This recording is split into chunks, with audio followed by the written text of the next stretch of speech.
Mayor Lightfoot's gas and CTA card giveaway faces defeat. A city council member is the first to announce a bid for mayor, and legislators talk budget, crime, and dozens of other bills as session nears an end in Springfield. All of that and more in tonight's Spotlight Politics. And joining us now are Heather Sharon and Amanda Vinicky. Great to see you both as always. Heather, let's start with a defeat here for this $12.5 million gas relief proposal of the mayor's and city council. What happened?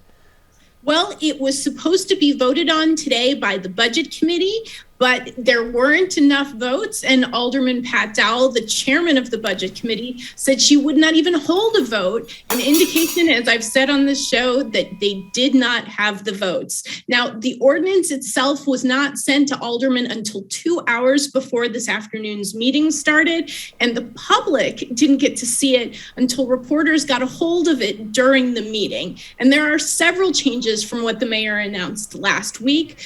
It will be fewer Chicagoans will be eligible. You will have to make less money to get these gas cards and CTA cards. And the program will be funded not by federal COVID relief dollars, but by money left over in the Department of Aging's budgets. So there is still a lot of questions about this program. Now, the mayor has 3 more weeks to get it through committee before the city council is scheduled to meet on April 27th. So this isn't the last we've heard of it, but it is an indication the mayor is once again facing problems getting her proposals through the Chicago City Council. All right, well, we'll see if that proposal has any gas left in the tank. And Heather, I'm sorry about that. Alderman Raymond Lopez officially announced that he is running for mayor of Chicago at a news conference today, this after announcing first in a tweet. Heather, what do you make of this potential candidate or official candidate now? Well, Raymond Lopez has long made no bones about the fact that he thought that he could do a better job running Chicago than Lori Lightfoot, and he will get his chance to make that case to the voters of Chicago. He has been at times her harshest critic on the city council, and she has spared no words at his expense either. He has called her incompetent. She has called him racist. She has called him insulting, and they have just gone back and forth pretty much since the moment that Mayor Lori Lightfoot took office back in May 2019. And they have clashed over everything from protections from undocumented immigrants to COVID-19 and to public safety. So there will be no shortage of areas for the two potential candidates to disagree. I should note that Mayor Lori Lightfoot has not formally announced whether she will run for a second term, although she's raising money and hiring staff like somebody who plans to. All right, so the first domino falls here. Should also be mentioned, Alderman Lopez has been pretty close to Alderman Burke over the years, Alderman Ed Burke, that is.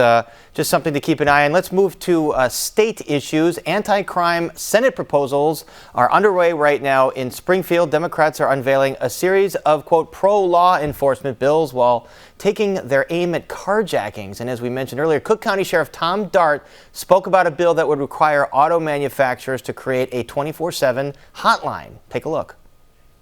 We are at a crisis point. I mean, this is a time where we need action, and we need it now, and we're desperate for it. This can be done. This is easy. Virtually every car since 2015 has tracking capability in it. And so the question then is if it can be tracked, why is it not being tracked? All right, so Amanda, this carjacking bill, some of these other law enforcement bills, what kind of chances do they have? Well, so for starters, the carjacking measure is actually one of several, that in particular aimed at, yes, having law enforcement have somewhere to call, because Dart has spoken about this before, that it's an issue where somebody gets carjacked 2 a.m. or so, they want to immediately chase the car, and yet if you don't have an auto manufacturer who's cooperating, will call and give you that information right away.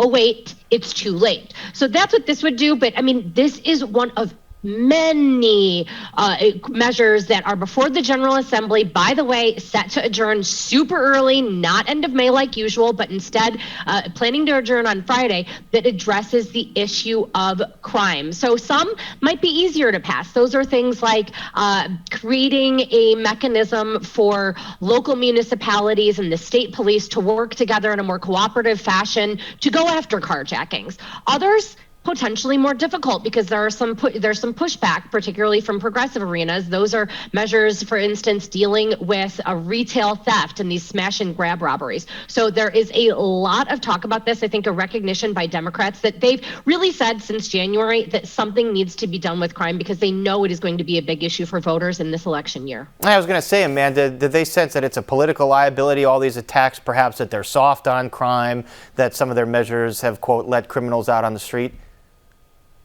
Yeah, I mean, this is, I think, both, there's the, I suppose, cynical or realistic point of view that these measures come as, yes, there is an election coming up, and as a major crime law was passed last year, and so, yes, I think no matter what happens this session, you're going to have Democrats under fire from Republicans that they've been soft on crime.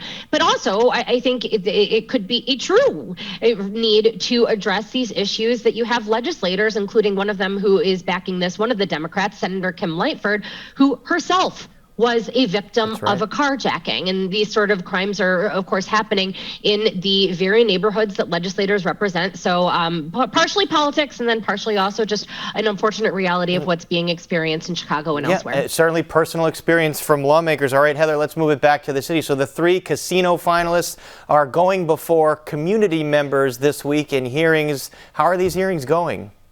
Well, we've only had one so far. On Tuesday night, the Hard Rock Casino made its case to residents of the South Loop, and the reception was cool at best. There were many people who said they did not want a casino, and they really expressed skepticism that the casino could be built without the one central development, which would build a whole new mixed-use neighborhood over the train tracks south of Soldier Field, and they called it pie in the sky and something they didn't think was actually happening, nor should it, because it relied on nearly $6 billion in state subsidies. So there are still a lot of questions about that proposal. Next up, the 78 proposal with Rivers Casino will get their chance. And then finally, Bally's will get to make their case to build a casino on what is now the newsroom and printing plant of our friends over at the Chicago Tribune. So big changes potentially in store for them. Why do I get the feeling that most of these neighbors are going to come and say, not in my backyard, and we're going to see these groups pop up saying, like, citizens for the casino that somehow get funding from these casino interests, as we've seen with other... You can bet on that, Terrence. We've seen with so many of these developments. We're going to have to watch for that. Amanda, in the last 30 seconds here, the General Assembly is coming down to the wire. There's a budget that the House has proposed. The Senate and Governor Pritzker has proposed one. Are we going to see, like we've seen in so many years past with Madigan and Quinn and Blagojevich, an impasse that leads to overtime? The expectation is no, because there really is an interest by all legislators to hit the campaign trail. We've got a primary in June. That is a very strange timeline, and that is where you have this fast track to adjourn on Friday.